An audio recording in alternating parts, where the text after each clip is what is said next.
Shalom ibu-ibu. Saya percaya dimanapun kita berada saat ini, kita adalah orang-orang yang bersungguh hati mencari Tuhan. Firman Tuhan berkata, orang yang mencari Tuhan tidak kekurangan sesuatu yang baik dari Tuhan. Amin. Haleluya, kita datang kepada Tuhan, kita berdoa. Bapa, kami datang kepadamu Tuhan saat ini. Kami menghadap tahta kasih-Mu yang kudus.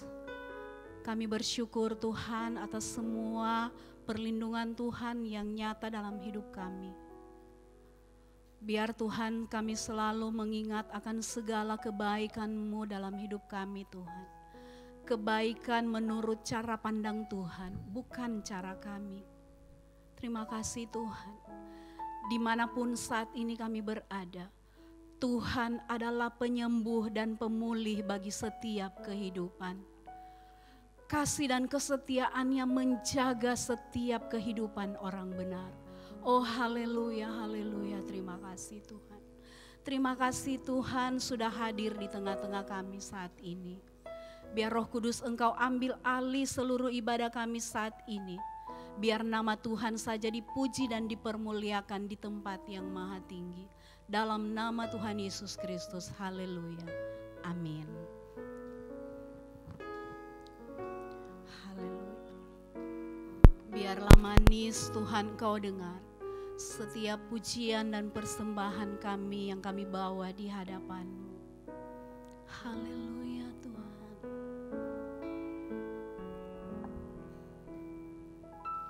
Ya Tuhanku, aku hendak bernyanyi bagi-Mu selama ku hidup. Ya Allahku,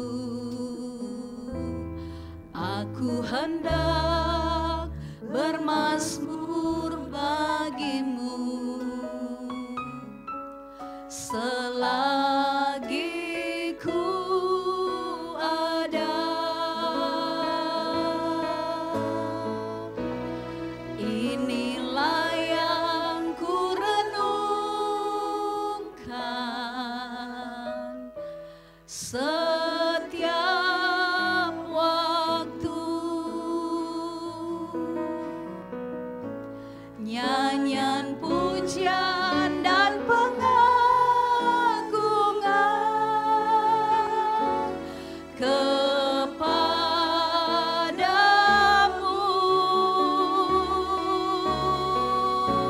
biarlah manis Kau dengar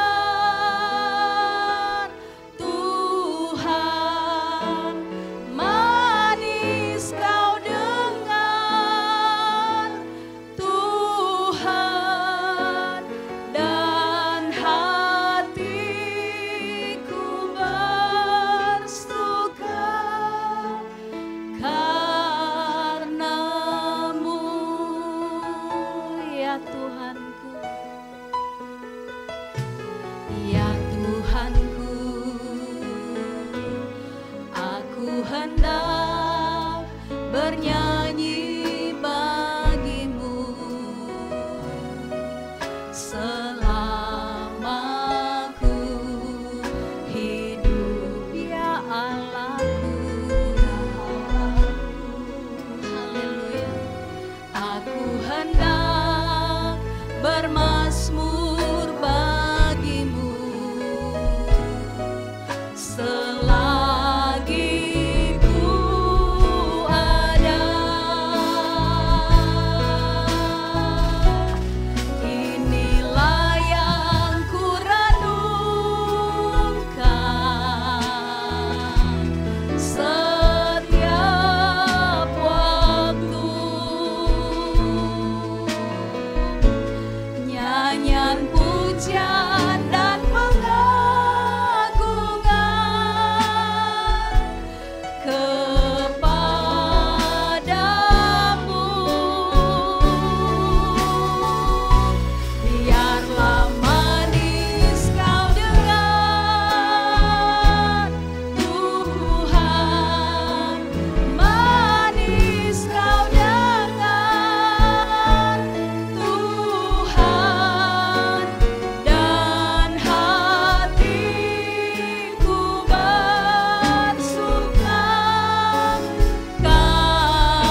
kasih Tuhan, terima kasih. Oh haleluya, Engkau yang maha besar, Engkau yang layak ditinggikan, layak dimasyurkan di antara segala bangsa. Terima kasih Tuhan, terpuji-pujilah namamu dalam nama Yesus Kristus. Haleluya, sama-sama kita berikan sorak-sorak sekali lagi bagi Tuhan kita. Haleluya. Amin. Betapa dalamnya kasih setia Tuhan. Haleluya. Dalamnya kasih setiamu, betapa besarnya kebaikanmu, hidupku dipenuhi kemuliaanmu, indahnya oh Yesus Tuhanku. Betapa dalamnya kasih setiamu, betapa besarnya kebaikanmu, hidupku dipenuhi kemuliaanmu, indahnya oh Yesus Tuhanku. Sempurnalah kehidupanku sejak Kau hadir dalam hatiku. Kau perhatikanku setiap waktu. Oh sungguh indahnya Yesus Tuhanku. Sempurnalah kehidupanku sejak Kau hadir dalam hatiku. Kau perhatikanku setiap waktu.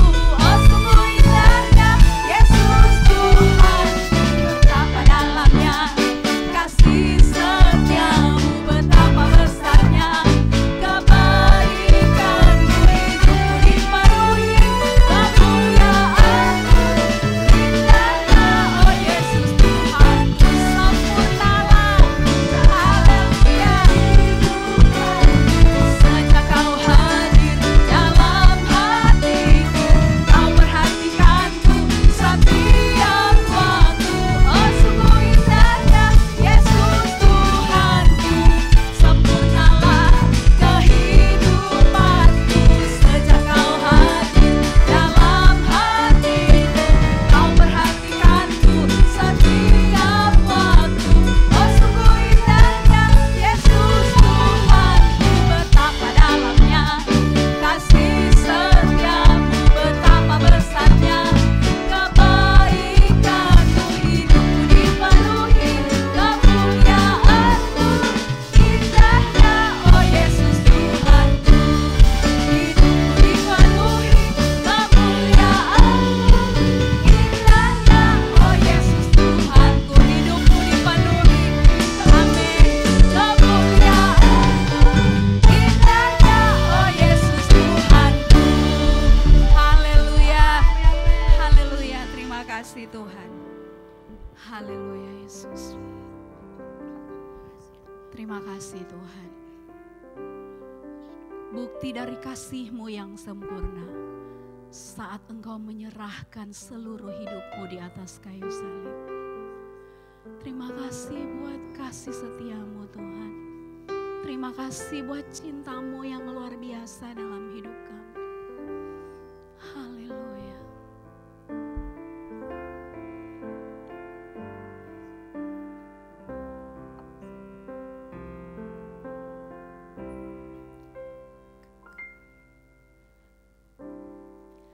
Kau yang selalu mengasihiku dengan kasih yang kekal, pengorbananmu membuatku merasa berharga di matamu. Kau yang selalu menyayangiku dengan kasih yang sungguh, kehadiranmu membuatku mengerti arti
Sekali lagi, Yesus sumber pertolongan. Yesus, Kaulah sumber pertolonganku yang dapat ku percaya. Terima kasih Tuhan, kami boleh punya Tuhan sebagai sumber pertolongan yang bisa kami percaya. Bahkan Engkau Bapa yang setia, pada saat kami tidak setia, Engkau tetap setia. Dan Engkau selalu ingin memberikan yang terbaik buat kami. Karena itu Tuhan, terima kasih untuk sore hari ini kami masih bisa lagi untuk beribadah kepadamu. Kami ingin selalu Engkau ajari kami bagaimana hidup di dalam kasih Tuhan, bagaimana hidup di dalam kehendak Tuhan, bagaimana hidup melakukan yang benar, karena Kristus adalah kebenaran. Dan marilah Tuhan, Engkau pimpin kami di dalam ibadah ini, sekalipun kami tahu ibadah ini sederhana, tapi kami hanya ingin menghadirkan Engkau di tengah-tengah kami. Karena kalau Engkau di tengah-tengah kami, mujizat pasti terjadi apapun yang kami alami. Karena kasih Tuhan itu kekal dan Engkau mengasihi kami dengan kasih yang terus berkesinambungan. Sekalipun kami kadang-kadang kurang mengasihi Engkau, tetap Engkau datang dengan kasih-Mu. Kadang-kadang Engkau harus menghajar kami. Itu bukti sebagai kasih yang indah buat kami, sehingga kami boleh menjadi anak-anak-Mu yang Engkau cintai selalu, bukan hanya saat ini saja, tapi justru dalam saat kami berada di padang gurun, kasih-Mu tetap berlaku, karena Engkau menyayangi kami, Tuhan, apa adanya. Karena itu ajari kami untuk kami mengerti hidup yang dikasih itu, kami harus sediakan hidup yang sebaik-baiknya untuk mengerti rancangan Bapa, menunjukkan jalan-jalan yang harus kami tempuh. Supaya selama hidup kami, Engkau tetap selalu baik buat kami, memelihara, menjaga roh, jiwa, tubuh kami dengan sempurna, tidak bercacat sampai hari kedatangan-Mu. Kami boleh mempersembahkan hidup kami untuk menjadi mempelai wanita yang Engkau cintai, Tuhan, dan menjadi keluarga Allah yang boleh mewarisi semua janji-janji-Mu. Terutama kami boleh tetap berada di dalam kerajaan Allah yang kekal selama-lamanya. Tuhan, terima kasih dan Engkau berkati semua. Kami sudah memuji menyembah Tuhan. Biarlah setiap pujian penyembahan yang sudah kami naikkan berkenan di mata Bapa di surga. Dan sekarang kami akan memberikan hati kami untuk diisi dengan kebenaran firman Allah. Supaya dengan kebenaran firman Allah hidup kami boleh selalu dijagai dan dibersihkan. Sehingga pada saat kebenaran dunia ini sudah tidak ada, tetapi kebenaran Allah tetap ada di dalam hidup kami, sehingga orang melihat perbuatan kami yang baik, Bapa di surga dipermuliakan. Terima kasih, dan jikalau masih ada roh-roh yang lain mengganggu jalan pemberitaan firman Allah ini, biarlah dengan satu hati kami tolak, hancurkan semua dalam nama Yesus. Bahkan kami percaya sementara firman Tuhan disampaikan, firman itu akan bereaksi dan firman-Mu tidak akan kembali dengan sia-sia. Engkau akan melaksanakan apa yang Engkau suruhkan, supaya damai sejahtera-Mu itu akan terus ada di dalam hidup kami, di dalam keluarga kami, di dalam kota kami, di dalam bangsa kami Indonesia, menjadi Tuhan dipermuliakan di dalam kehidupan kami semuanya. Terima kasih Tuhan. Dalam nama Yesus semua yang siap diberkati oleh firman Tuhan katakan amin. Shalom ibu-ibu sekalian. Biarlah hari-hari ini kami boleh selalu mencari kehendak Allah. Karena di dalam kehendak Allah itu terdapat berkat Allah yang besar. Amsal pasal yang ke-11 ayat yang ke-4. Amsal yang ke-11 ayat yang ke-4. Pada hari kemurkaan, harta tidak berguna, tapi kebenaran melepaskan orang dari maut. Kita lihat maut ada di mana-mana. Sehingga tiap hari kalau kita melihat siaran televisi, hampir setiap hari ada orang mati di jalanan. Di mana saja, entah kena bencana alam, entah bertabrakan, entah apa saja. yang menimpa mereka, ketimpa pohon juga mati, tanah longsor juga terkubur mati. Tetapi di sini kita melihat bahwa semua itu terjadi apakah begitu saja? Coba kita lihat Amos pasal kedua. Amos pasal yang kedua. Amos itu sebelum kitab Mika. Amos pasal kedua. Ayat yang ke-6 dan 7. Adakah sangkakala ditiup di suatu kota dan orang-orang tidak gemetar? Nah, kalau saudara mendengar sirene bunyi, apakah itu kebakaran, apakah itu orang sakit, ambulans datang, pasang telinga bukan, ada apa itu, betul? Jadi paling tidak kita memberi perhatian. Sebab itu di sini dikatakan, adakah sangkakala ditiup tidak di suatu kota dan orang tidak gemetar? Adakah, ini perhatikan baik-baik, adakah terjadi malapetaka di suatu kota dan Tuhan tidak melakukannya? Berarti setiap malapetaka yang jatuh di kota mana saja Tuhan tahu atau tidak, atau kebetulan. Sekarang ada pergeseran tanah ya, di mana itu saya lupa. Jadi rumahnya itu langsung roboh semua sebab tanahnya bergeser. Jadi kalau malapetaka terjadi tidak melihat itu rumahnya orang kaya atau orang miskin. Karena di sini sudah dikatakan bahwa adakah terjadi malapetaka di suatu kota dan Tuhan tidak melakukannya. Tapi bagi anak-anak Tuhan ada tambahannya. Ayat 7. Sungguh Tuhan Allah tidak berbuat sesuatu tanpa menyatakan keputusannya kepada hamba-hambanya para nabi. Berarti firman Tuhan juga akan memberitahukan. Dan apa yang diberitahukan oleh firman Allah, seringkali orang cuma menganggap sebelah mata saja. Ya, dengar sih firman. Tapi kalau kita pelajari baik-baik, hari-hari ini justru firman Tuhan itu terjadi. Bahkan saya tidak sengaja juga. Sebenarnya syutingnya ini harus jam 2. Ini kesaksian saya. Tetapi kenapa saya dibuat kurang sehat. Jadi saya minta permisi untuk kalau boleh diganti jam 4. Itu saya akan berjuang lagi. Nah ternyata lewat sakit itu Tuhan ingatkan saya kepada satu orang yang saya layani pagi itu, datangkan sekarang. Walaupun saya sakit, saya mau. Karena saya ditanyai mau kapan, sekarang. Dan orang itu yang biasanya sudah pernah dikontak tidak mau datang. Hari itu datang. Dan kita sudah anak yang hilang, berarti firman yang saya sudah sampaikan nanti Tuhan akan membangun kembali, bukan? Anak-anak akan pulang begini dan begitu. Itu betul terjadi.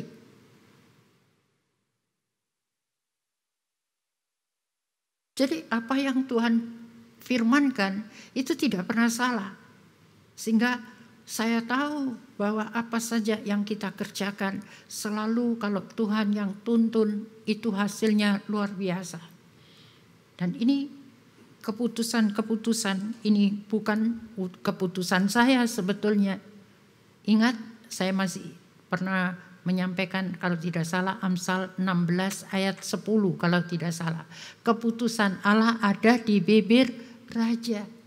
Kalau dia mengadili itu dia tidak, mulutnya tidak salah. Nah justru mulut yang tidak salah itu harus mencocokkan dengan keputusan Tuhan. Nih tadi, sungguh Tuhan Allah tidak berbuat sesuatu tanpa menyatakan keputusannya kepada hamba-hambanya yang para nabi.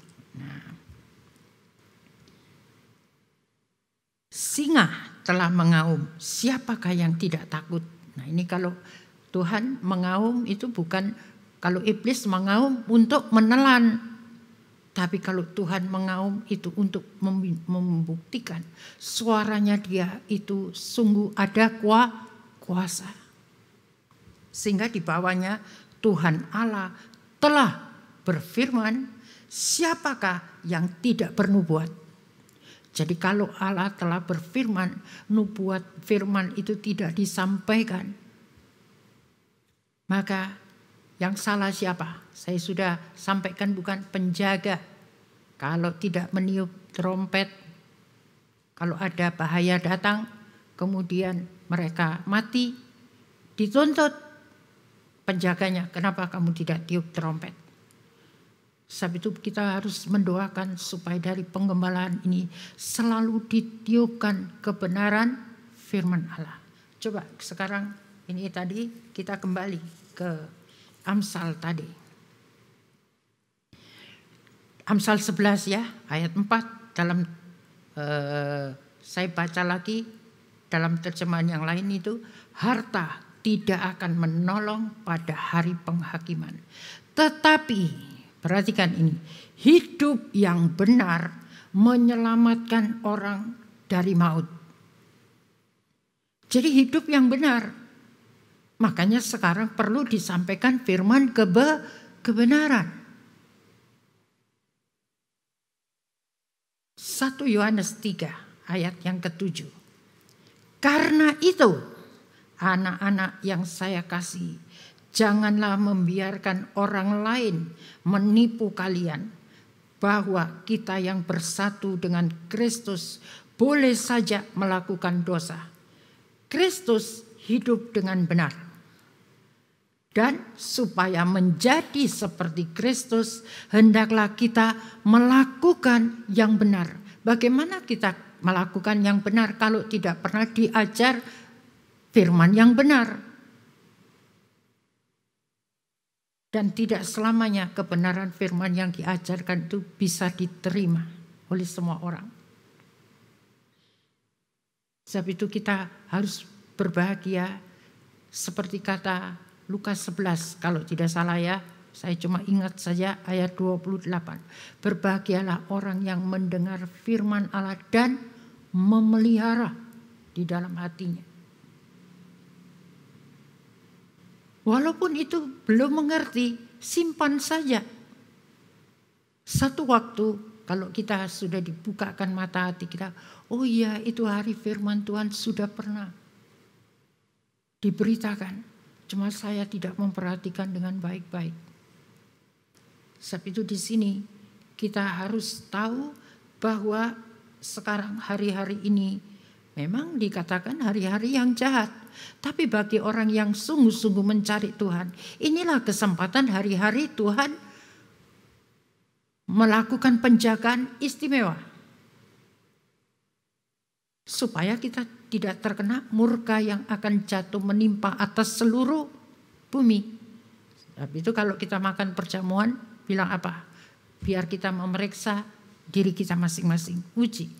Kalau masih ada kekeliruan, ayo kesempatan. Karena kita berarti pada saat kita memakan tubuh dan darah Tuhan, kita tidak menyia-nyiakan pengorbanan. Tadi kita sudah nyanyi bukan?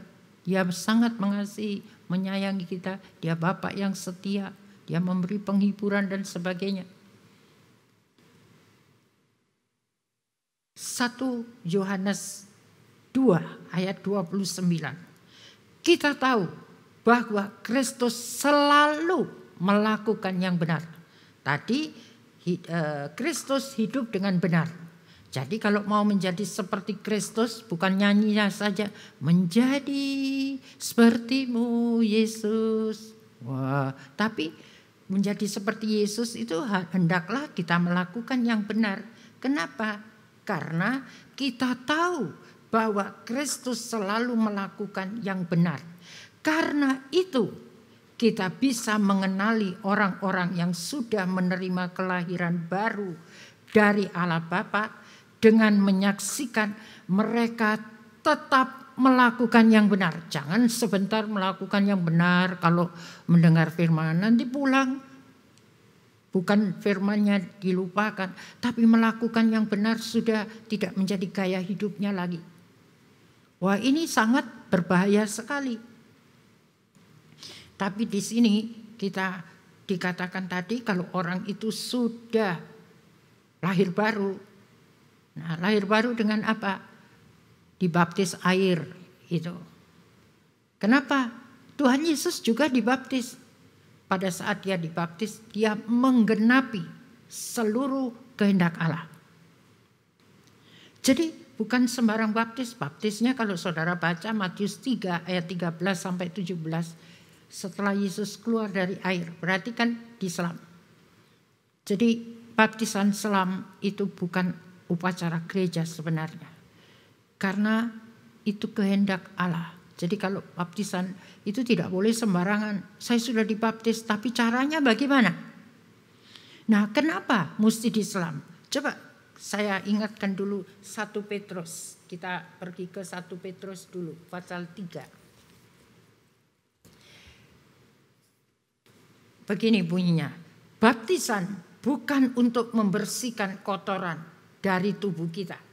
Tetapi waktu kita dibaptis, nah ini perhatikan, yang sudah dibaptis juga harus memperhatikan apa maksud baptisan itu. Kita diselamatkan karena dengan hati yang bersih kita berjanji kepada Allah. Dengan hati yang bersih. Jadi jangan kita dibaptis tapi hatinya masih banyak kotorannya. Kepahitan, kebencian, semuanya. Ya, kalau nanti belum tahu, makanya nanti disucikan lagi mandi air dan firman. Firman itu akan selalu didengungkan. Karena keputusan Tuhan itu ada kepada hamba-hambanya itu tadi. Sebelum Tuhan melakukan sesuatu. Supaya jangan malapetaka Tuhan yang terjadi itu menimpa kita sebagai anak-anak Tuhan yang sudah dibaptis selam juga bisa itu kena. Sebab pada saat dibaptis, lihat ini kita kembali lagi ya. Karena pada saat kita dibaptis, kita diselamatkan dengan hati yang bersih, kita berjanji kepada Allah. Sekarang saya mau ikut Kristus Yesus. Jadi yang sudah ikut Kristus Yesus jangan nanti kena pengaruh pindah ikut yang lain, bukan ikut Yesus, ikut dunia, ikut ajaran sesat, ikut apa saja. Jadi nanti banyak tawaran-tawaran, bahkan ada yang ikut gereja setan, namanya saja sudah menakutkan. Kenapa kok mau diikuti? Karena punya pengaruh. Dan itu jangan dibilang tidak ada anak-anak Tuhan yang sudah dibaptis selam, pasti ada. Karena memang penyesatan harus terjadi. Sebab itu kalau kita sungguh-sungguh di dalam Tuhan, ada penjagaannya, perlindungan malapetaka itu tidak akan menimpa. Karena Tuhan sendiri menjaga kita. Lalu secara rohani kita ikut dikuburkan dan dihidupkan kembali bersama-sama dengan Yesus. Makanya baptisan air itu diselam itu sama dikubur. Orang dikubur ada yang kelihatan rambutnya. Enggak ada, semua ditanam tidak kelihatan sama sekali.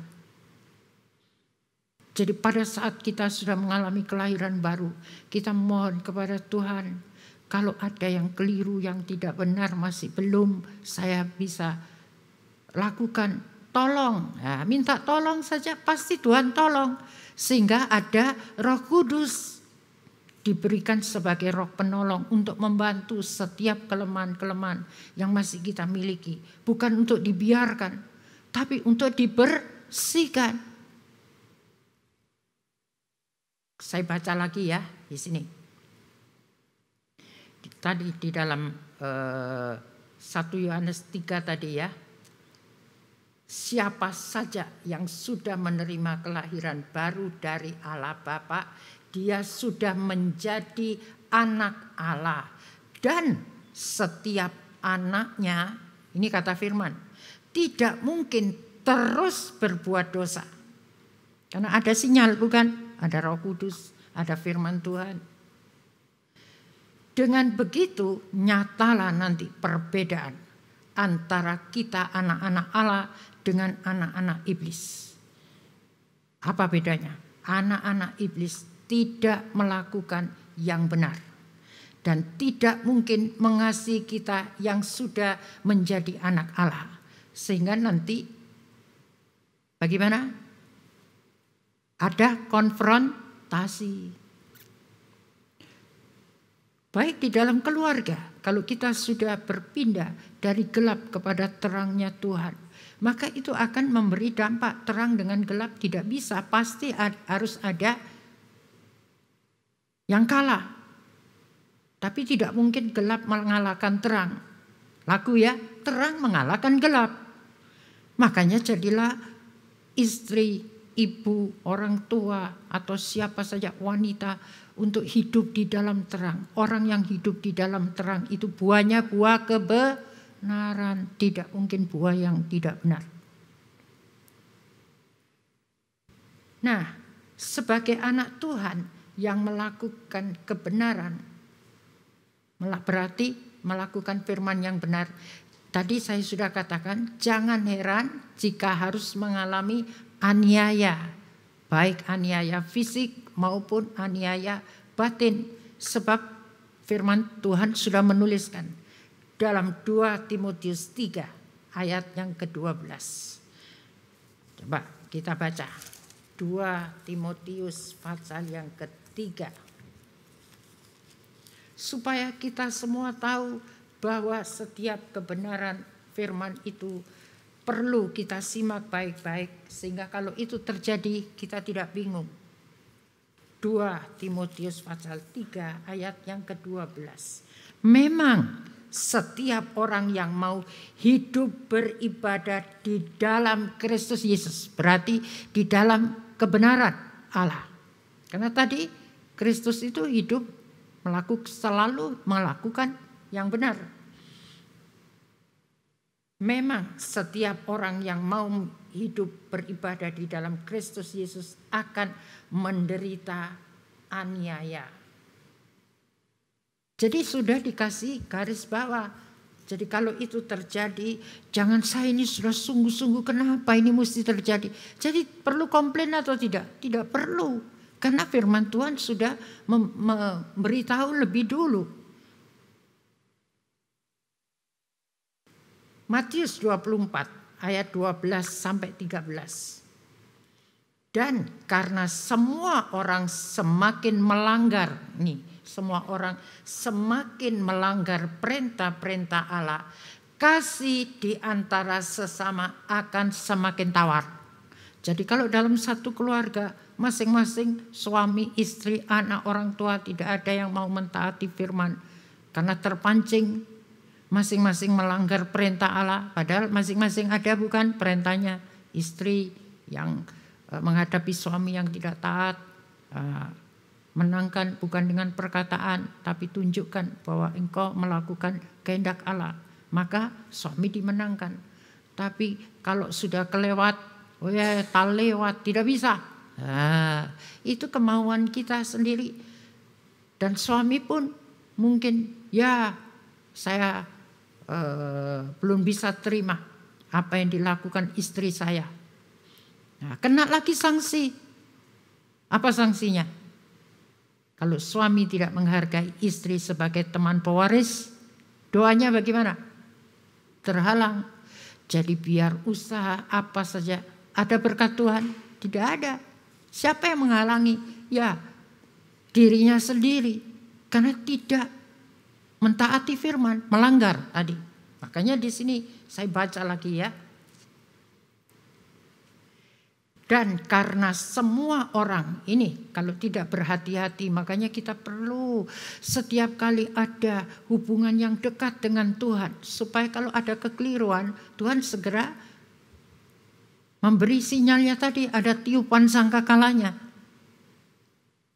Dan karena semua orang semakin melanggar perintah-perintah Allah, kasih di antara sesama akan semakin tawar, bukan semakin membaik. Tapi air tawar bisa diubah menjadi air anggur yang lebih manis dari awalnya kalau mentaati apa yang diajarkan oleh Ibu Yesus. Ibu itu gambaran gereja, pengembalaan. Jadi setiap anak-anak Tuhan kalau menginginkan keluarganya akan semakin diberkati oleh Tuhan dengan kebahagiaan, sekalipun mungkin tidak kaya. Sebab kaya tadi ya pada hari kemurkaan tidak bisa menolong. Bahkan banyak orang kaya yang akhirnya bunuh diri, tidak sanggup karena menanggung beban yang tidak dia bisa tahan untuk memikulnya. Jadi di sini kita melihat begitu luar biasanya firman Tuhan selalu mengingatkan. Tapi kalau sudah tawar tapi taat, tidak usah kenapa mesti begini, kenapa mesti begitu. Itu namanya tidak taat. Taat itu orang Jawa bilang manut saja. Tapi lihat yang dipanut itu siapa? Firman, bukan orang. Firman Tuhan itu yang harus diikuti. Kasih tadi ya, tetapi setiap orang yang terus percaya dan mengikut aku sampai akhir dunia ini atau sampai akhir hidupnya akan diselamatkan. Harus sampai akhir. Jadi jangan kita awalnya ya saya bisa ikuti, tapi kalau terus menerus suamiku model-model begini tidak bisa. Nah itu kan kemauan kita. Ikut jalan-jalannya kita sendiri. Akhirnya tidak sampai kepada apa yang Tuhan rancangkan di dalam hidup kita. Bahwa rancangan Tuhan itu akan membawa hari depan yang penuh dengan harapan. Yang tidak akan mengecewakan kita. Itulah sebabnya dalam 1 Petrus pasal 4 ayat 8. Hal yang penting dari semuanya yaitu kita harus sungguh-sungguh saling mengasihi. Jadi saling mengasihinya bukan setengah-setengah lagi. Tapi sungguh-sungguh sekarang Tuhan saya mau praktek ini firman Tuhan. Tanpa banyak pikir lagi. Pokoknya ini. Saya tidak mau melanggar perintah Tuhan lagi. Karena sifat saling mengasihi mendorong kita untuk memaafkan. Sehingga kita terus bisa menjaga keluarga kita itu untuk terus dalam ketenangan. Bukan saben hari ada saja suara pernak-perniknya, perkataan-perkataan yang tidak memberkati. Kenapa? Karena Alkitab sudah memberitahu loh di dalam Roma 13 ayat 9. Jangan berarti perintah, larangan. Kita hanya berpura-pura mengasihi orang lain. Berarti kalau kita tidak belajar sungguh-sungguh saling mengasihi, berarti kita masih ada kepura-puraan. Dan kepura-puraan itu tidak usah kita tunjukkan bahwa enggak kok saya enggak pura-pura, ya memang begini. Tapi Tuhan bisa menilai. Tuhan mau kebenaran sampai di dalam batin. Itu yang Tuhan minta, bukan kebenaran yang tampak lahiriahnya saja. Nah, untuk di sini kita harus berjuang ya. Ini di dalam Roma 13. Tunggu dulu. Tadi belum selesai. Tapi hendaklah kita mengasihi dengan tulus dan melakukan yang baik saja. Ada tambahannya loh ya. Jadi orang yang sungguh-sungguh saling mengasihi, dia tidak melakukan yang baik sebentar, yang baik sebentar, yang tidak baik. Tetapi yang baik saja. Beda bukan? Ada sajanya. Jadi kalau itu tidak baik, itu busuk. Saya nggak mau lakukan. Saya sudah sampaikan ya hari itu Selasa lalu bahwa Tuhan tidak mau melihat hati yang busuk. Itu harus semua kebusukan dalam hati kita harus buang semuanya supaya firman Tuhan yang kita terima itu tertanam betul dan menyelamatkan jiwa kita sendiri, bukan jiwanya orang lain, juga jiwa seisi keluarga yang dipercayakan Tuhan kepada kita. Ayat 10. Sebagai saudara-saudari seiman, yang sudah bersatu dengan Kristus, hendaklah kita satu sama lain saling mengasihi dengan sepenuh hati. Itu loh, sungguh-sungguh saling mengasihi itu dengan bukan setengah-setengah.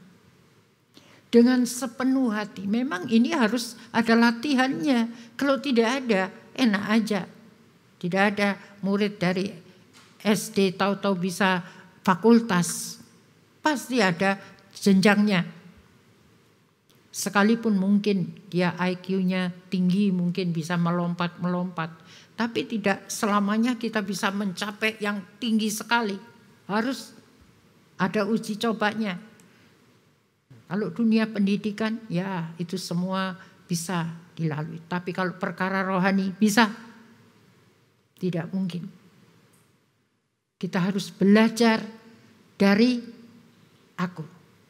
Belajarlah kepadaku, aku lembut dan rendah. Dan seorang murid itu baru bisa sama dengan gurunya kalau sudah tamat pelajarannya. Itu kata, kalau tidak salah Lukas 6 ayat 40 kalau tidak salah. Jadi sebelum kita menamatkan daging kita sendiri, tidak mungkin kita bisa sama seperti dia. Sebab itu kita mesti saben hari itu melatih diri. Bagaimana mengasihi satu dengan yang lain itu dengan sepenuh hati. Dari keluarga, dalam sesama, pelayan, atau di mana saja kita berada. Dan marilah kita berusaha menghormati semua saudara seiman. Lebih dari diri kita sendiri. Berarti tidak ada yang egonya menonjol. Sekalipun kita benar, dia keliru. Tapi jangan, wah ya, karena aku benar. Sampai bertegang leher. Bertegang urat leher. Mata melotot dan sebagainya. Tapi kita diajar berusaha. Marilah kita berusaha menghormati semua saudara seiman. Lebih dari diri kita sendiri. Sehingga dengan demikian kita harus selalu berada di dalam keadaan yang rendah hati. Dan tidak akan menjadi orang yang bisa memerintah suami semau-maunya. Karena merasa saya benar. Bisa berkata enak-enaknya keluar dari perkataan kita. Itu juga tidak bisa. Amsal 20 ayat 27. Jika engkau mencari kebaikan, engkau akan diberkati. Mencari kebaikan. Terlebih kalau selalu melakukan yang baik saja. Berkatnya terus atau berhenti? Pasti terus. Karena kita sudah dikasih tahu, jika engkau mencari kebaikan, engkau akan diberkati. Nah selamanya kalau kita cari yang baik, selamanya kita diberkati. Jika engkau mencari kejahatan, engkau akan ditimpa oleh kejahatan itu sendiri. Jadi bukan Tuhan yang timpakan. Karena orang kita sudah kenal dengan tabur tuai. Sebab itu jangan jemu-jemu berbuat baik. Supaya taburan kita itu yang kita terima selalu baik. Nah sekarang kita mau periksa. Apa cirinya istri, ibu, oma, anak Tuhan atau orang tua yang baik?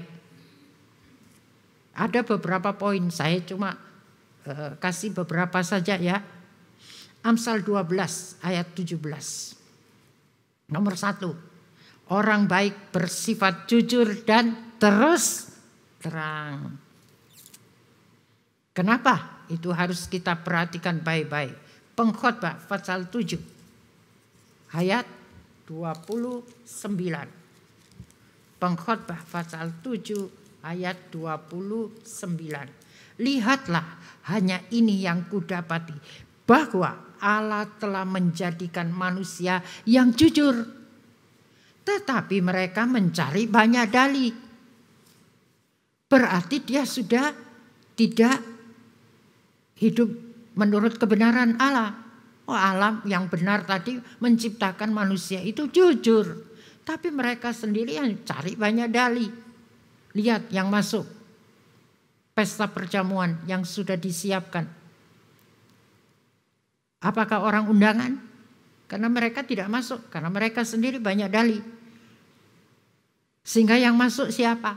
Orang yang hari itu diundang, yang cacat, yang begini, yang buta, yang lumpuh.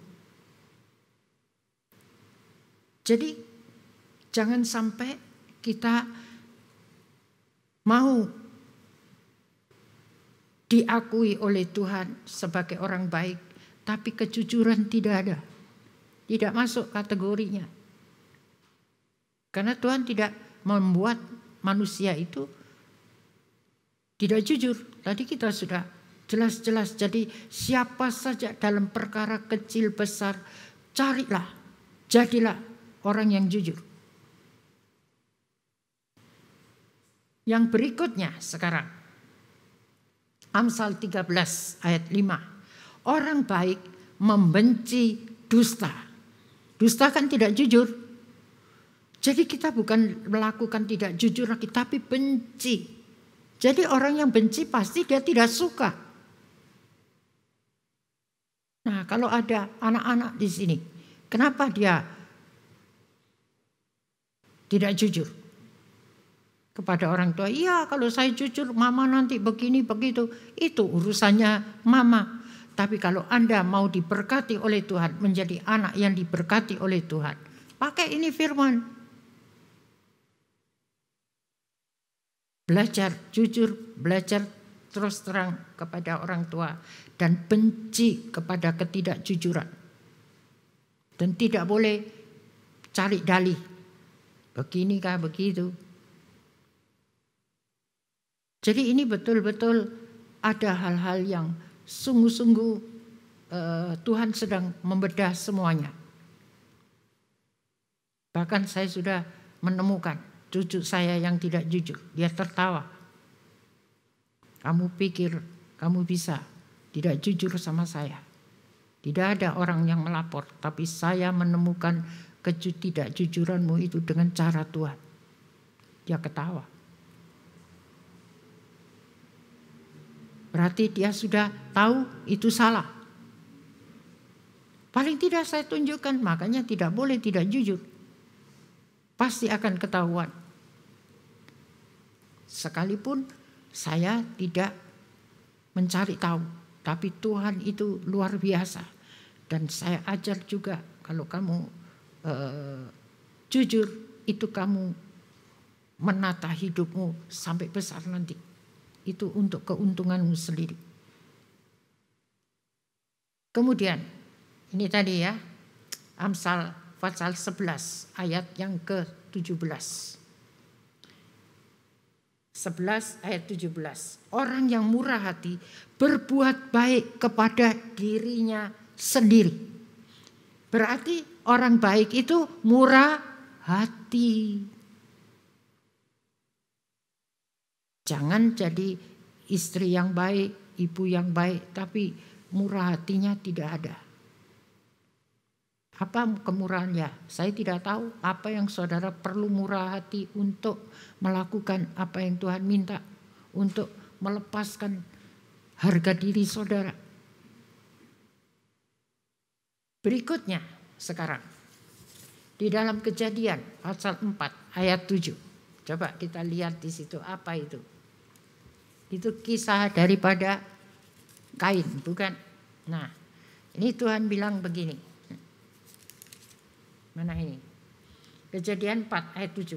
Apakah mukamu tidak akan berseri jika engkau berbuat baik? Jadi orang baik, kalau kita ingin menjadi wanita yang selalu berbuat baik, mukanya apa? Berseri-seri, tidak muka yang monyong aja begitu. Dan saudara tahu, kalau orang itu mukanya berseri-seri, biar tidak pakai make up juga dia tetap berseri-seri. Walaupun ditimpa kesulitan besar kecil semuanya, tetap tidak bisa mengubah gaya hidup untuk muka berseri-seri. Bahkan sampai kalau dia dipanggil Tuhan pun, kebanyakan kita melihat, loh kok seperti orang tidur, betul? Karena saya juga mengalami papa saya meninggal senyum, padahal sudah berhari-hari, dulu tidak ada formalin. Dan dibiarkan begitu saja, tambah lama tambah kelihatan senyumnya. Tapi kalau orang yang tidak melakukan yang jahat, mukanya serem. Jadi makanya inilah tadi tergantung. Tapi jangan tunggu hari matinya dulu. Kenapa mesti begitu? Baik-baiklah supaya berseri terus. Jadi di sini kita lihat ya, bahwa ini sungguh-sungguh firman Tuhan itu mengajar kita banyak perkara. Nah, belum selesai, apalagi cirinya orang baik. Matius 25 ayat 21 sampai 23. Seorang istri kan itu seorang penolong. Dia harus mempunyai sifat hamba, bukan? Di situ diceritakan hamba yang baik dan setia itu begini. Hamba yang baik itu setia dalam perkara yang kecil.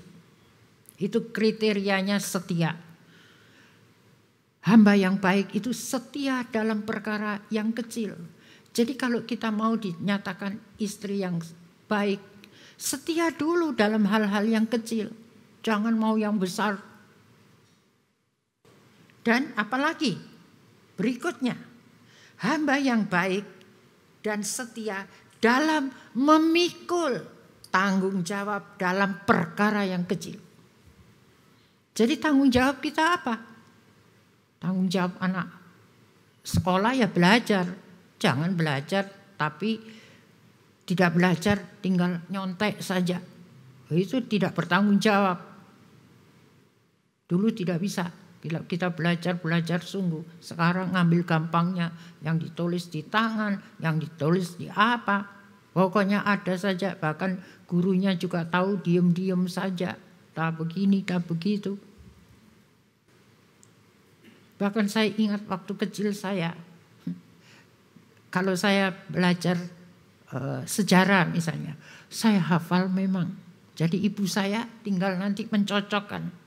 Coba ya mami dengarkan saya. Ini begini begitu. Wah, tinggal dibaca bukunya. Jadi kalau sekarang tidak bisa, harus mengikuti. Kalau ibunya tidak pintar, anaknya juga tidak. Karena pelajarannya tambah lama tambah sulit. Bukan anak yang belajar, ibu yang belajar sekarang. Kalau dulu tidak, anaknya belajar. Ibu cuma tinggal tolong lihatkan ya, sudah betul atau tidak. Begitu aja. Jadi ini sekarang kita kembali lagi. Jadi hamba yang baik dan setia memikul tanggung jawab yang kecil. Kalau tanggung jawab yang kecil saja kita tidak bisa membuktikan, bagaimana mau diberi tanggung jawab yang besar? Sedangkan dalam 1 Korintus 4 ayat 2, yang dituntut dari seorang pelayan apa? Bisa dipercaya. Jadi kalau kita mau dipercayai hal-hal yang keuangan juga itu kepercayaan Tuhan, bukan? Kalau istri itu boros saja. Nah bagaimana Tuhan mau percayakan nanti diboroskan? Jadi kalau kita bisa dipercaya, maka Tuhan akan tambahkan terus itu berkat. Karena itu termasuk kriteria dari hamba yang baik. Kemudian berikutnya Lukas 8 ayat yang ke-15. Orang baik memiliki tanah hati yang baik.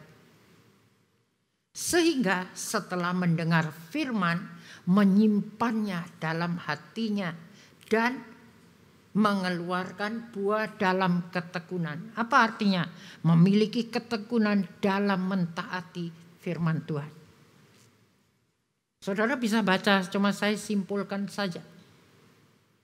Jadi kriterianya orang yang baik memiliki tanah yang hati yang baik.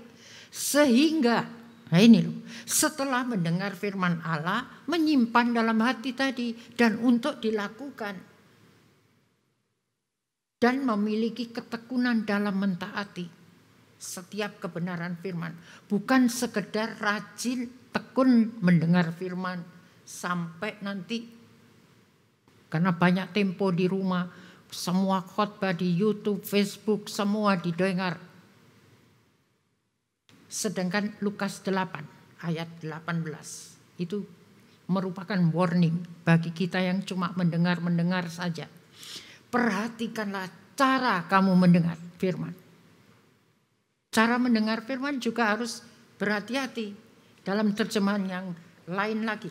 Oleh karena itu, perhatikanlah baik-baik cara kalian mendengarkan ajaran-ajaranku, karena bagi setiap orang yang menerima ajaranku, Allah akan menambahkan kemampuan kepadanya supaya lebih mengerti. Mengerti apa? Mengerti kehendak Allah.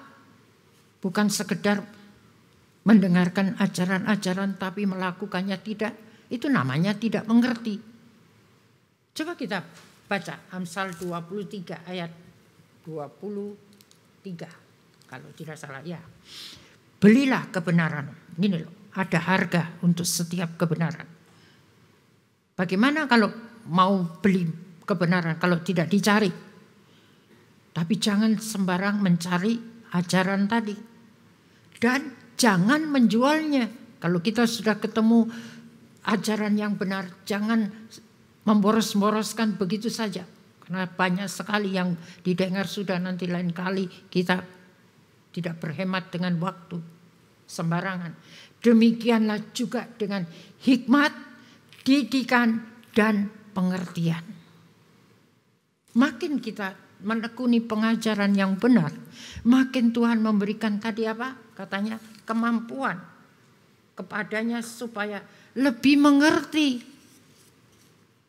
Bagaimana kalau kita mau mengerti kehendak Tuhan kalau kita tidak mau mendengarkan firman dengan sungguh-sungguh? Jadi di sini kita sudah melihat ciri-ciri yang baik bagaimana. Kemudian Lukas 6 ayat 45. Orang yang baik mengeluarkan barang yang baik dari perbendaharaan hatinya yang baik. Jadi bukan sembarangan hati. Orang yang baik mengeluarkan barang yang baik dari perbendaharaan hatinya yang baik. Firman Allah yang lain, orang baik selalu menghasilkan perbuatan-perbuatan yang baik. Selalu. Jadi kalau kita mau tahu, walaupun kita mungkin tidak selamanya langsung lolos, tetapi punya kerinduan tadi. Orang baik selalu menghasilkan perbuatan yang baik dari mana? Karena dia orang yang baik mengeluarkan barang yang baik dari perbendaharaan hatinya yang baik. Jadi kalau hatinya saja sudah busuk, bagaimana nanti kita mau menghasilkan perbuatan yang selalu baik? Tidak mungkin. Tapi kalau hatinya baik, pasti kita bisa selalu menghasilkan perbuatan-perbuatan yang baik. Karena seluruh perbuatannya itu berasal dari apa yang tersimpan dalam hatinya. Jadi kalau hatinya menyimpan firman Allah, pasti perbuatannya cocok dengan firman Allah, tidak berseberangan. Firman Allah bilang, hendaklah kamu sungguh-sungguh dalam saling mengasihi, jangan pura-pura. Ya dia harus yang jujur, yang terus terang, begini dan begitu. Jadi di sini pelajaran demi pelajaran sangat berharga. Bagaimana kita bisa tahu kalau kita tidak mendengarkan firman Tuhan? Bagaimana kita bisa selalu menghasilkan perbuatan yang baik kalau kita tidak berusaha melakukannya? Jadi makanya tadi Bible bilang, perhatikan cara kamu mendengar. Jangan sembarangan mendengar ajaran saja buat menyenangkan telinga, tapi tidak dilakukan. Itu sia-sia. Ibrani 10 ayat 24. Oleh karena itu, marilah kita semua berpikir bagaimana kita bisa saling mendorong dan saling mengingatkan untuk berbuat kasih dan melakukan hal-hal yang baik. Jadi harus, kalau ada temannya keliru, kenapa kau buat begitu? Jangan Mi, Jangan biar dia sudah tak kasih ingat, dia tidak mau dengar, saya sudah bosan. Itu tidak boleh. Oleh karena itu, jadi karena ada hal-hal yang Tuhan inginkan supaya kita termasuk ciri-ciri dari orang baik yang selalu menghasilkan perbuatan-perbuatan yang baik, itu harus selalu berusaha mendorong dan mengingatkan untuk berbuat kasih dan melakukan hal-hal yang baik. Mengapa? Supaya kita bisa menerima berkat seperti yang diterima oleh suku Yusuf. Nah, ini kita akan lihat nanti. Suku Yusuf melalui Musa. Siapa Musa? Musa, Nabi Tuhan saat itu, yang dikatakan juga Musa itu hamba Allah. Berarti apa dia? Apa yang diucapkan oleh Musa berasal dari Allah. Kenapa Yusuf yang menerima hal itu sebagai berkat? Karena Yusuf adalah orang baik di mata Tuhan. Dengan ciri apa? Yusuf orang yang takut akan Tuhan. Sekarang kita pergi lihat. Mungkin saudara pikir apa. Nah, coba kita baca. Ini ada buktinya. Saya cuma omong dulu. Ulangan ke-33. Kita tidak usah lihat kisahnya Yusuf, sudah sering diperdengarkan, bukan? Tapi ini loh yang mungkin saudara belum pernah tahu sampai kepada siapa berkat itu tercurah. Ulangan 33. Perikopnya berkat Musa kepada suku-suku Israel. Tuhan pinjam mulutnya Musa. Ayat 1. Inilah berkat yang diberikan Musa abdi Allah itu kepada orang Israel sebelum ia mati. Jadi di sini anaknya Israel itu ada berapa? 12, bukan? Yang termasuk selain yang perempuan. Itu tidak dikategori, tidak dimasukkan. 12 itu kenapa? 12. Kalian tahu ditambahi dengan cucunya Yusuf. Efraim dan Manasye dimasukkan. Itu berkat khusus untuk suku Yusuf. Yang lain tidak ada. Ini coba kita lihat ya. Ulangan 33 ayat 13. Ini. Mana ini? Tentang Yusuf ia berkata, kiranya negerinya diberkati oleh Tuhan. Kiranya negerinya diberkati oleh Tuhan. Titik. Tidak titik loh. Dengan yang terbaik. Ada perkataan tambahannya loh. Yang terbaik. Di dalam berkat-berkat yang untuk anak-anaknya Israel yang lain tidak ada. Ini. Kiranya negerinya diberkati oleh Tuhan dengan yang terbaik. Nomor 1 mana? Dari langit. Kalau langit bicara berkat apa itu? Berkat rohani. Jadi lihat loh, kalau orang itu sungguh-sungguh, siapa Yusuf kita tahu kan dari mudanya. Dia diberi mimpi. Kebenarannya dia tidak tahu, dia cuma cerita saja, tulus bukan jujur. Saya cuma mimpi, tapi dari mimpi itu membuat saudaranya tambah tidak suka. Sehingga dia cari jalan, sebenarnya benih itu sudah lama ada. Tapi Yusuf karena dia tulus, dia cerita saja, disuruh bapaknya apa saja dia kerjakan tanpa dia takut untuk diapakan saudaranya, karena dia mengasihi, sungguh-sungguh dia mengasihi, walaupun jalannya sudah sukar, dimasukkan sumur juga dia tidak panggil, papa, enggak ada toh. Dia pasrah aja. Sebab itu kalau di sini berkat dari langit, itu kerohanian kita perlu kita minta dari Tuhan. Seringkali yang dicari seorang istri itu berkat jasmani, berkat yang kelihatan, yang nyata, kesehatan nyata, semuanya nyata, nyaman, semuanya happy, yang nyata. Tapi kita belajar dari sini. Kalau kita ingin diberkati dengan yang istimewa, itu cari berkat dari langit dulu. Usahakan bagaimana untuk menyenangkan hati Tuhan. Itu pribadi, nggak bisa kita saya mau ikut-ikut suami begini ya saya begini, tidak bisa. Orang tua begini saya juga ngikut, atau anak begini ya sudah saya pasrah aja. Tidak. Kalau anaknya enggak nurut, kita berdoa. Kalau ada orang tua, suami istri mungkin yang tidak menyenangkan anak, doakan supaya berkat dari langit itu tercurah. Dan baru kemudian yang kedua, dengan air embun dan dengan air samudra raya yang ada di bawah, di bumi.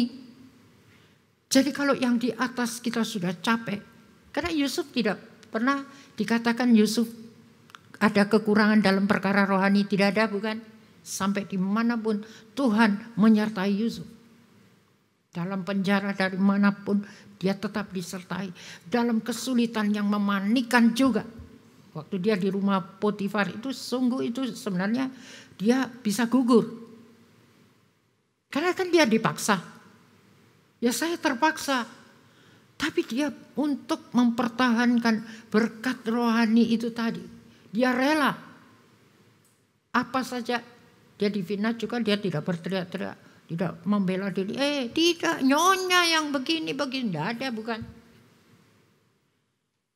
Jadi semakin kita dibawa kepada berkat yang rohani. Yang jasmani ini tidak usah dibela lagi. Nanti pasti Tuhan akan membela. Jadi ini hiburan buat keluarga-keluarga yang mungkin masih belum berbahagia, ada banyak perjuangan. Jangan takut engkau menyerah kepada keadaan. Tetap berbuat baik saja dalam situasi apapun. Karena ini di sini kita sudah mendapatkan tarikan berkat rohani lebih dulu yang menyukakan Tuhan di dalam sorga. Kemudian sekarang ya, saya lanjut tadi. Nih, seluruhnya kalau saudara baca nanti, berkat yang terbaik itu ditulis sampai 6 kali. Apa yang terbaik, semua dikatakan itu sampai 6 kali. Bahkan dikatakan lagi, biarlah segala berkat ini tercurah ke atas Yusuf yang teristimewa di antara saudara-saudaranya.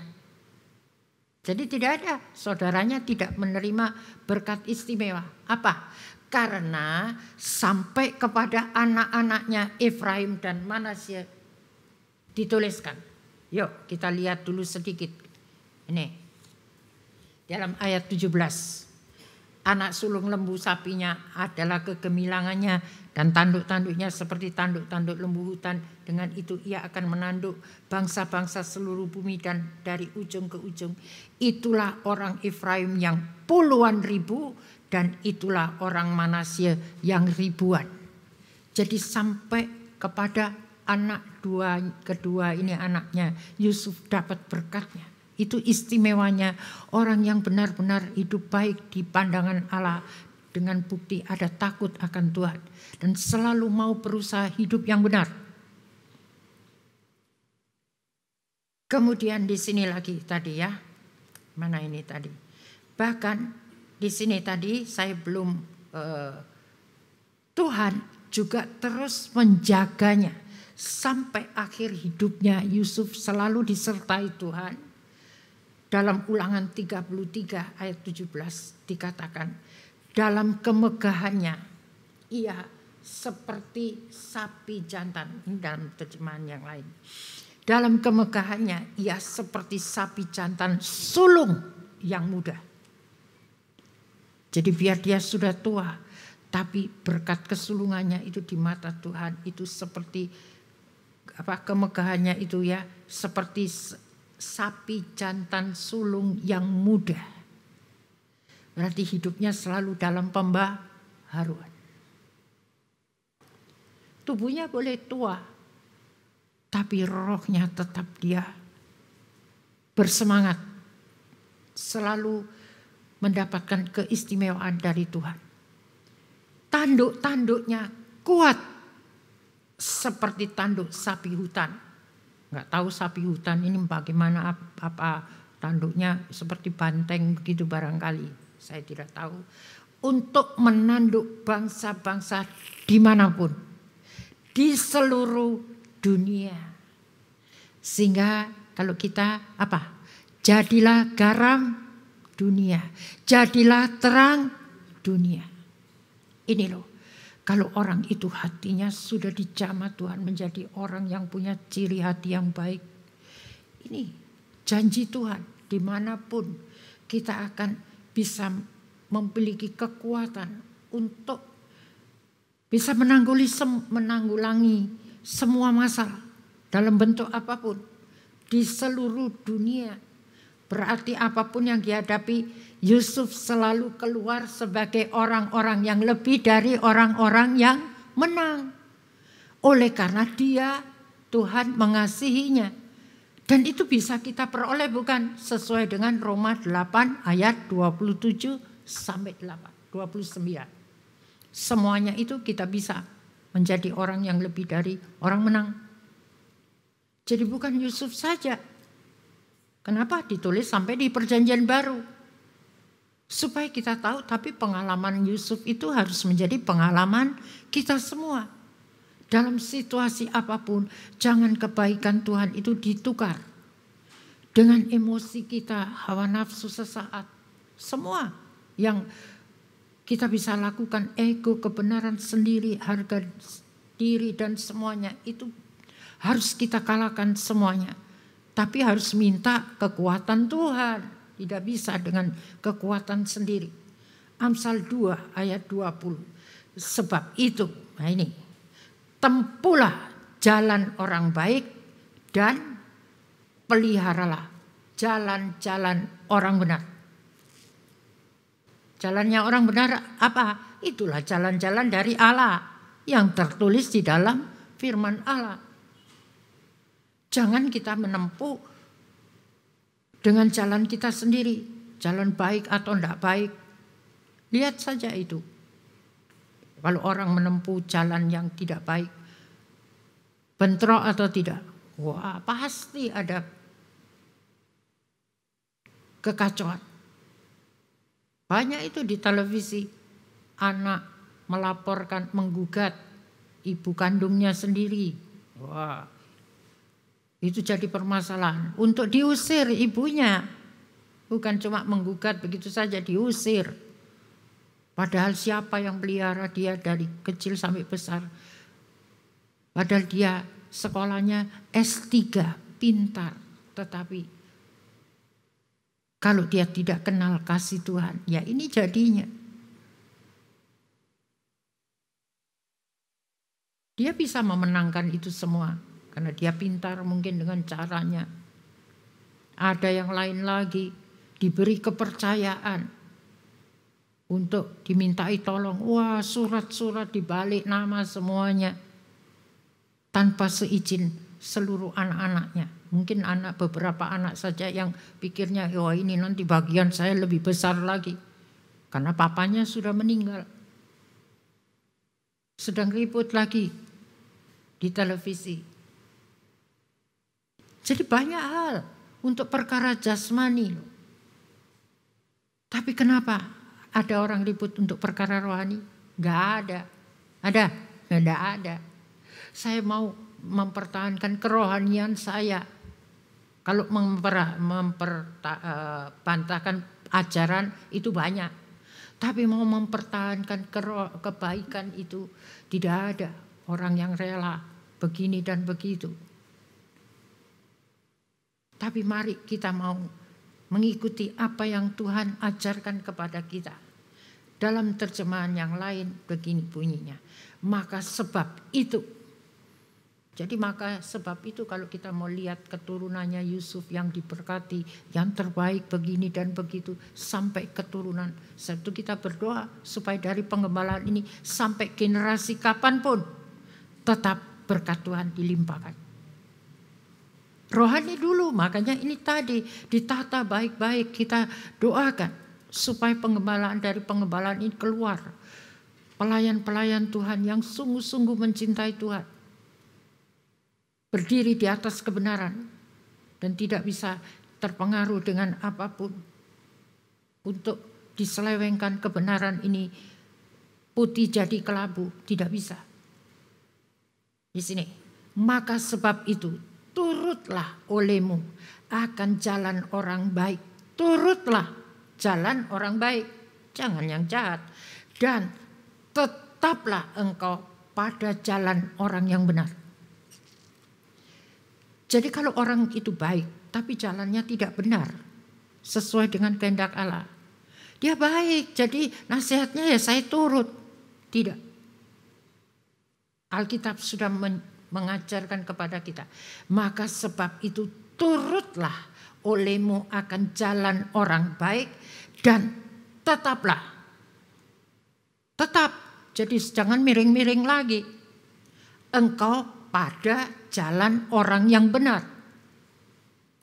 Karena orang-orang saleh akan mendiami bumi dan orang yang tulus hatinya akan tinggal tetap padanya.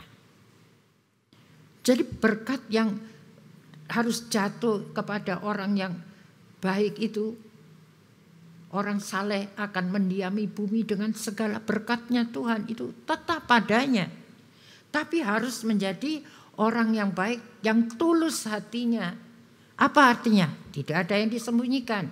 Jujur, terbuka di hadapan Tuhan dan di hadapan sesama, keluarga.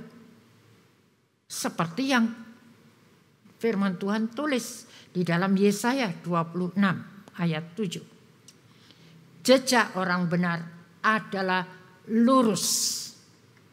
Dia tidak mau miring-miring. Sebab engkau, siapa engkau? Tuhan yang merintis jalan lurus baginya. Ingat firman Tuhan itu lurus. Tidak ada firman Tuhan bengkok-bengkok. Kebenaran setengah dimiringkan. Siapa yang menambah firman Tuhan akan ditambah apanya? Malapetakannya kalau tidak salah begitu. Siapa yang mengurangi, dikurangi haknya. Karena firman Allah itu kekal. Dan firman itu adalah pribadi Allah sendiri. Sebab itu kita harus hati-hati kalau ada firman Allah sudah diganti-ganti. Itu kita harus jangan lihat, loh kok ada mujizatnya. Tuhan bisa mengadakan mujizat dengan cara apapun. Tapi kita sudah harus kembali kepada firman Tuhan. Jangan tertarik dengan mujizat saja. Tapi orang yang melakukan kehendak Allah itu yang nanti akan masuk dalam kerajaan Allah. Jadi ini perlu kita memiliki ketetapan hati sehingga kita tidak bisa digoyangkan dengan mujizat. Tapi apakah kita sudah menjadi orang yang mengikuti firman Tuhan yang lurus atau yang sudah diganti, dibengkokkan semuanya? Kemudian di dalam 1 Yohanes 4 ayat 11 sampai 12.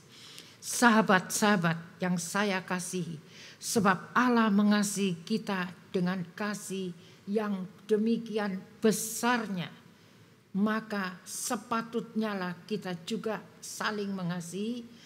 Karena meskipun kita belum pernah melihat Allah, kalau kita saling mengasihi, maka Allah hidup di dalam kita dan kasih-Nya di dalam kita akan tumbuh makin kuat.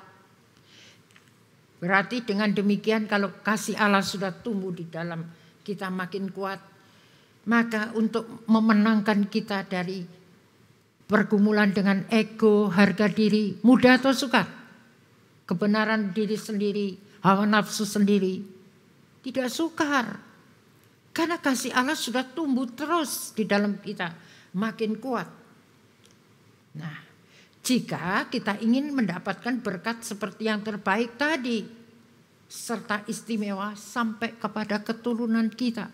Jadi kita tidak usah, wah saya ini aturkan dulu anak saya begini. Tuhan akan mengatur sendiri. Karena ada orang tua yang hidupnya selalu ingin berada pada jalan yang lurus dan benar di mata Tuhan. Ini buat saya pegangan yang harus kita syukuri. Jadi kalau saya nggak usah besok ini bagaimana ya gereja, itu urusannya Tuhan. Yang penting pengembalaan sekarang dimulai. Harus kita hidup yang benar, melakukan yang benar seperti yang Tuhan mau, bukan seperti yang gereja mau. Nah, sehingga sekarang himbauan Tuhan bagi kita semua, coba kita lihat Hosea pasal 14. Hai Efraim, jauhilah segala berhala. Jadi berhala itu apa saja yang kita cintai lebih dari Tuhan, yang kita alahkan. Jauhi ini, hai Efraim. Karena Efraim Tuhan masih ingin menyayangi seperti anak sulungku, sekalipun banyak kesalahannya, mengecewakan hati Tuhan dan sebagainya. Saudara bisa baca sendiri dalam kitab Hosea. Kemudian di sini tadi ya, hai Efraim, jauhilah segala berhala. Segala apa yang menjadi nomor satu di hidup kita, sampai kasih Tuhan itu tidak bisa tumbuh dan makin kuat, terkalahkan oleh apa yang kita cintai. Mungkin kita tidak cinta barang-barang, tapi cinta ego kita, harga diri kita, kebenaran diri sendiri, itu semua berhala. Sehingga membuat kita tidak bisa melakukan yang baik saja. Itu penghalangnya. Aku jadi Tuhan, hidup dan kuat. Akulah yang memelihara dan menjaga engkau. Apa yang dijaga ini? Kalau bukan perkara-perkara yang rohani. Tapi kalau ada berhala, Tuhan biarkan. Makanya Tuhan pesan lagi, hai Efraim, jauhilah segala berhala. Ada namanya. Supaya berkat sulung itu istimewa tadi tidak hilang dari kita. Double. Jadi kalau orang lain diberkati cuma jasmani, kita rohani jasmani. Dengan ketentraman itu satu berkat. Buat apa kita diberkati tapi rumah tangganya terus heboh aja.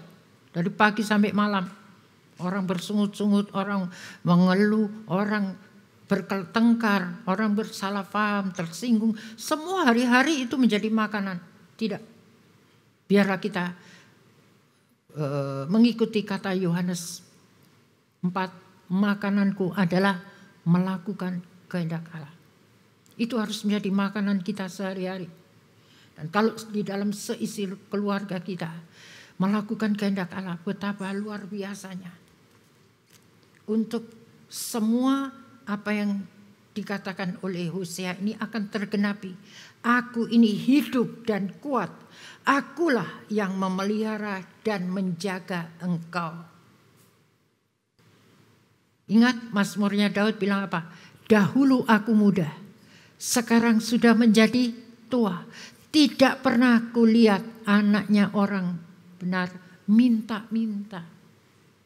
Jadi dia tahu betul kalau saya jalani hidup yang benar, saya nggak pusingkan anak cucu saya, pasti Tuhan menjaga dan memeliharanya. Aku seperti pohon yang subur, yang selalu memberi engkau buah sepanjang tahun.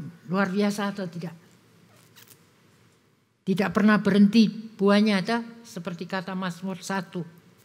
Kalau kita sungguh-sungguh melakukan apa yang menjadi keinginan hati Tuhan sesuai dengan firman Allah. Kemurahanku tidak putus-putusnya. Kemurahan Tuhan tidak putus-putus. Diperlukan waktu apa? Ingat Yeremia 31 ayat 2. Kemurahanku berlaku ditunjukkan Tuhan di padang gurun. Tidak perlu kalau tidak padang gurun kemurahan Tuhan berlaku itu tidak terasa. Tapi kalau kemurahan Tuhan berlaku di padang gurun pada waktu kita dalam kesulitan, ini ada tambahannya. Tidak putus-putusnya, berarti terus. Pengalaman dari Mazmur 23 ayat 6 ya. Kebajikan kemurahanku belaka mengikuti sepanjang umur hidupku. Itu betul-betul dialami. Bagi Efraim, ini sukunya Yusuf tadi itu. Sekalipun Efraim tidak selamanya menyenangkan hati Tuhan, tapi janji Tuhan itu terus berlaku. Kemudian di sini ayat 10. Siapa bijaksana, biarlah ia memahami hal-hal ini. Ini loh perlu dipahami betul-betul, bukan cuma didengar. Dipahami itu artinya, iya ya, saya paham sekarang. Saya harus berjuang untuk mendapatkan ini. Berkat tidak boleh seperti Esau itu menganggap enteng. Menjual hanya semangkok kacang merah yang menarik. Tetapi di berikutnya pada waktu dia mau mencarinya dengan air mata sudah tidak ada kesempatan. Nah kesempatan masih ada. Ayo. Ibu-ibu tidak perlu bersedih hati. Siapapun yang mendengarkan firman ini, kita lihat ada janji Tuhan. Tapi harus bijaksana menggunakan waktu. Pergunakan waktu yang ada. Jangan kita boros-boroskan dengan santai-santai aja. Ya saya sudah dengar, tapi nanti saya mau pikir-pikir dulu, saya mau ikuti atau tidak. Ini tidak ada waktu lagi. Karena sebelum Tuhan menjatuhkan malapetaka, dia sudah bicara lebih dulu. Tinggal kita mau percaya atau tidak. Siapa bijaksana, biarlah ia memahami hal-hal ini. Siapa berbudi. Nah ini berbudi, pakai akal budinya Tuhan, berhikmat. Biarlah ia mendengarkan. Bukan mendengar saja. Mendengarkan itu mempraktekannya. Melakukannya. Karena jalan Tuhan benar semata-mata. Jalan Tuhan benar semata-mata, tidak setengah benar. Semata-mata jalan Tuhan itu memimpin kita kepada yang benar. Sebab itu tempuhlah jalan orang baik dan peliharalah jalan orang benar. Dan orang yang benar berjalan sepanjang jalan itu. Dia tidak mau menyimpang. Tetapi orang yang berdosa yang mencoba jalan itu, ini loh, mempertahankan kesalahan, tidak mau merubah. Walaupun Tuhan sudah bilang, jauhi segala berhala. Tuhan saya belum bisa, ini yang satu, ini yang lain, ya sudahlah Tuhan. Yang ini saya belum bisa, tidak ada kompromi. Karena di sini orang yang berdosa melanggar firman Tuhan, yang mencoba jalan itu akan terantuk dan jatuh. Nggak bisa lanjut. Siapa yang menyanduk? Ya firman itu karena tidak taat. Makanya jatuh, tersandung. Jadi ketaatan ini penting atau tidak? Sangat penting di hari-hari ini. Saudara bukan mentaati pendeta atau takut dengan pendeta, tidak ada gunanya. Tapi takut akan Tuhan seperti Yusuf itu tadi. Dia selalu menjaga bagaimana hidup yang benar. Sehingga akhirnya dia dapat berkat yang terbaik, teristimewa. Sampai kepada keturunannya. Itulah yang Tuhan ingin supaya dari Petra Woman ini lahir ibu-ibu yang betul-betul bisa memberkati keluarga kalian masing-masing. Karena menjalankan, tempuh jalan orang baik. Dan beradalah pada jalan yang benar. Sesuai dengan kehendak Allah. Karena makananku adalah melakukan kehendak Allah. Itu harus menjadi makanan kita sehari-hari. Jikalau kita tidak mau terantuk dan jatuh, tapi kita bisa terus sampai kepada tujuan kita. Itulah menjadi keluarga Allah yang sempurna. Mari kita sama-sama bangkit berdiri untuk kita menyanyikan satu lagu. Karena jalan yang kita sempuh bukan jalan biasa, tapi jalan dari Allah. Itulah dengan mentaati firman Tuhan, dengan memiliki kasih Tuhan selalu dalam hidup kita. Itulah jalan dari Allah untuk kita miliki. Jalan dari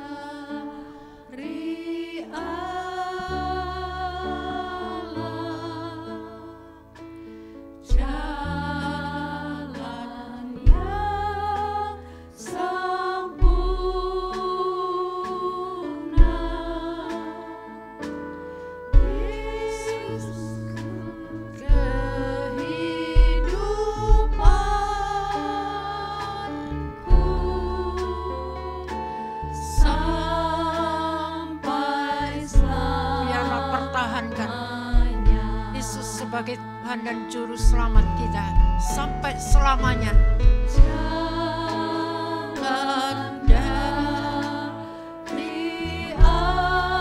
Apa artinya mengikuti jalan yang sempurna? Jalan yang sudah ditunjukkan oleh firman Allah. Biar itu menjadi gaya hidup kita.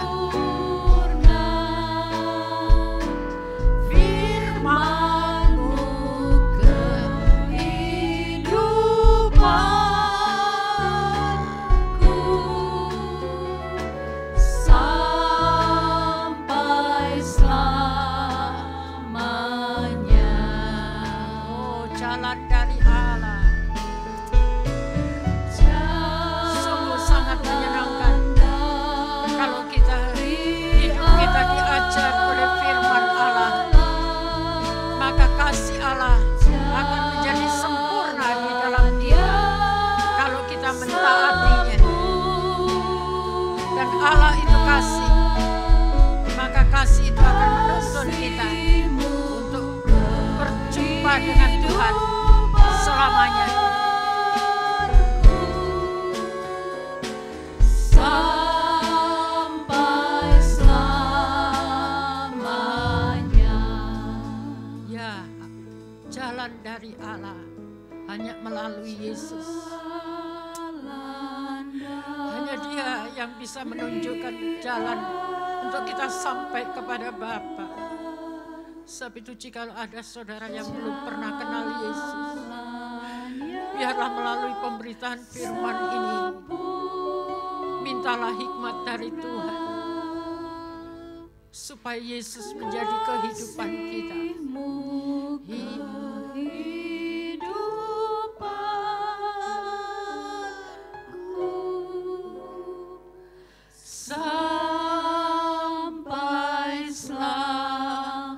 Jangan kita mengikut Yesus hanya setengah jalan. Kalau ada kesulitan, kita meninggalkan Dia. Karena Tuhan tidak pernah berjanji kalau mengikuti Dia tidak ada salib. Justru siapa yang mau mengikuti Dia harus menyangkal dirinya, pikul salib setiap hari. Tapi ingat, firman-Mu kehidupanku, firman-Mu kehidupan. Oh, lewat firman ini akan menghidupkan semangat kita sampai selamanya. Jalan dari Allah.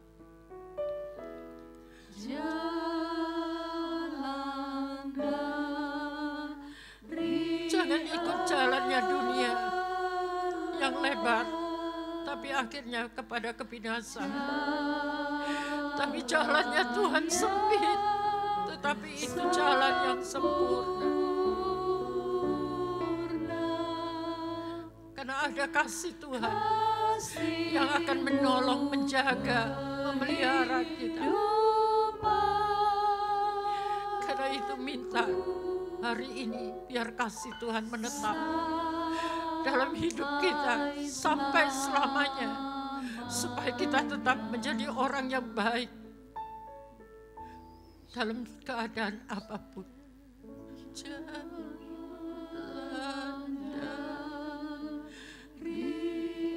Supaya kita bisa saling mengasihi.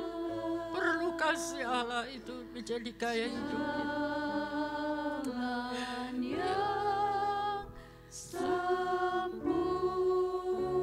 Sebab tanpa kasih, sekalipun kita bisa melakukan apa saja, semua tidak ada gunanya.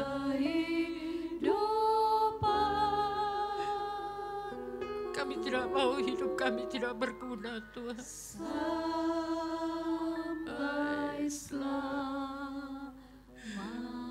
Ayo kita menyanyi sambil kita mohon yang sudah kehabisan kasih, Tuhan. Biar kembalikan Tuhan kasih-Mu menjadi penuh di dalam hatiku, supaya kami bisa membenci segala berhala-berhala, menjauhkan itu dari hidup kami yang tidak benar. Karena Tuhan menanti kami untuk mengasihi Dia dengan sepenuh hati. Baru kita bisa saling mengasihi satu dengan yang lain.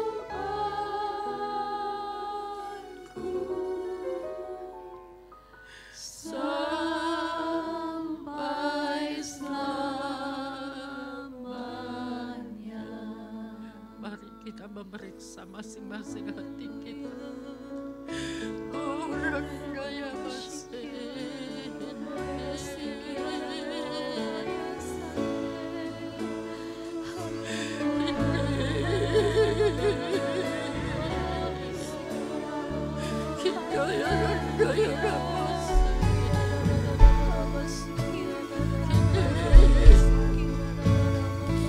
jamahlah kami, Tuhan. Kami butuh Roh Kudus menolong kami. Oh, menghancurkan segala berhala-berhala kami dalam nama Yesus. Raya nama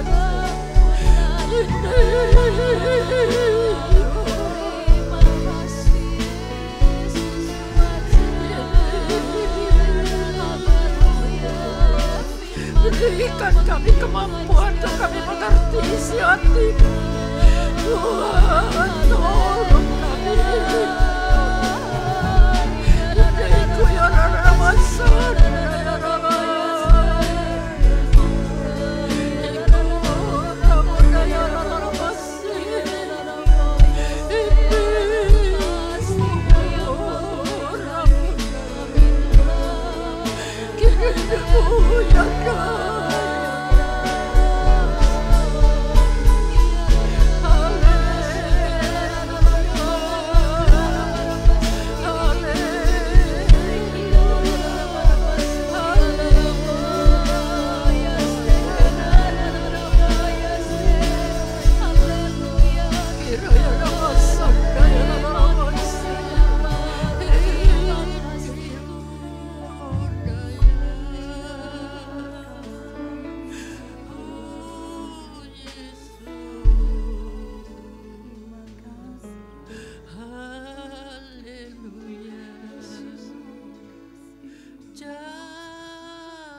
Kasih dunia yang mendominasi dalam hati ini sampai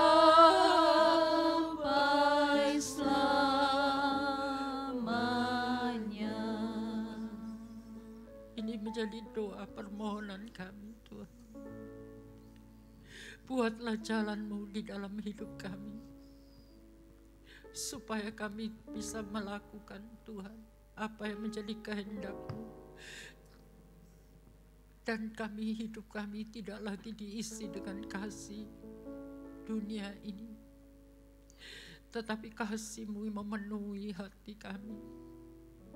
Siapkan dulu hati kami Tuhan, menjadi tanah yang sudah dibajak, supaya kalau benih firman ini sudah ditaburkan, benih ini bisa bertumbuh dan menghasilkan buah-buah yang benar di hadapan Engkau. Terutama buah kebaikan ini Tuhan adalah buah roh, bukan buah kebaikan daging ini akan habis. Dan itu bisa berubah Tuhan, tetapi kalau kebaikan itu dikerjakan oleh firman-Mu, dikerjakan oleh Roh Kudus, maka kebaikan itu akan menjadi permanen di dalam hidup ini. Dan kami tahu Tuhan, Engkau sudah menjaga kami, memelihara kami sampai hari ini. Kami tahu Tuhan, Engkau mengistimewakan kami, sehingga dalam persoalan apapun kami boleh tetap merasakan penjagaan-Mu, kemurahan-Mu berlaku terus menerus. Ini yang kami berdoa Tuhan, supaya dalam setiap keluarga-keluarga anak-anak Tuhan mengalami penjagaan Tuhan, karena hidup kami tersambung seperti Yusuf Bapa, yang selalu mau hidup benar di hadapan Engkau dengan segala ketulusan hatinya.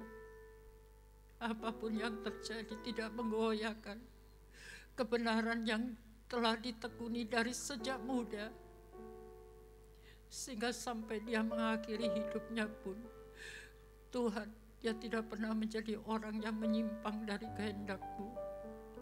Dan biarlah Tuhan ini menjadi kekuatan buat kami para ibu-ibu, keluarga-keluarga yang mungkin saat ini Tuhan masih ditimpa banyak persoalan-persoalan.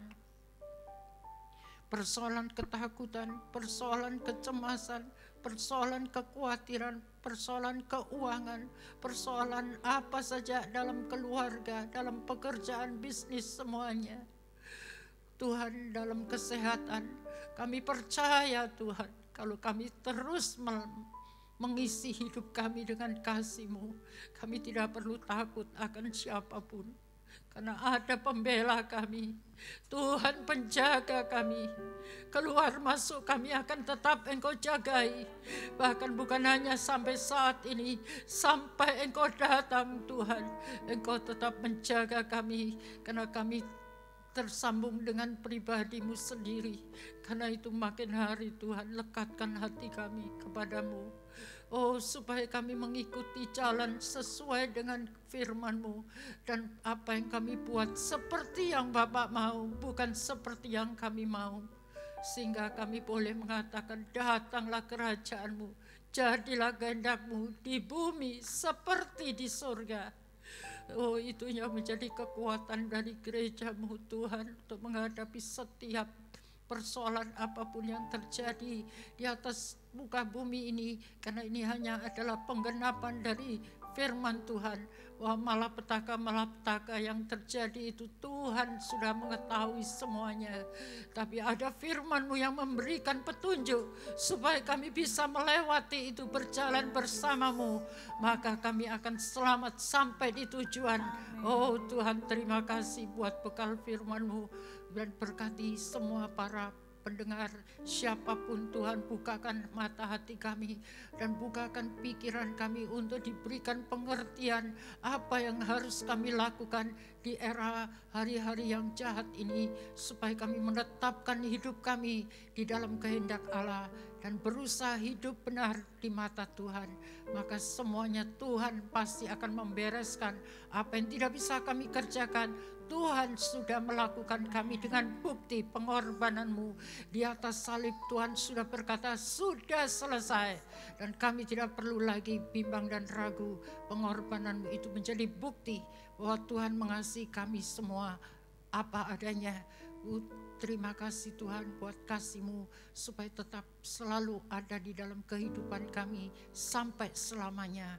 Terima kasih, dan kami percaya saat Tuhan sudah memberkati kami, berkat firman-Mu, berkat kesehatan juga akan mengikuti apa yang kami butuhkan. Berkat keuangan diikut sertakan di dalam keluarga kami. Berkat kerukunan dalam keluarga diikut sertakan juga. Berkat damai sejahtera, berkat sukacita juga akan ada di dalam rumah tangga kami masing-masing. Dan semua berkat ini kami terima dalam nama Tuhan Yesus Kristus. Terima kasih Tuhan. Dan semua yang sudah terima berkat Tuhan katakan amin. Tuhan, selamat malam.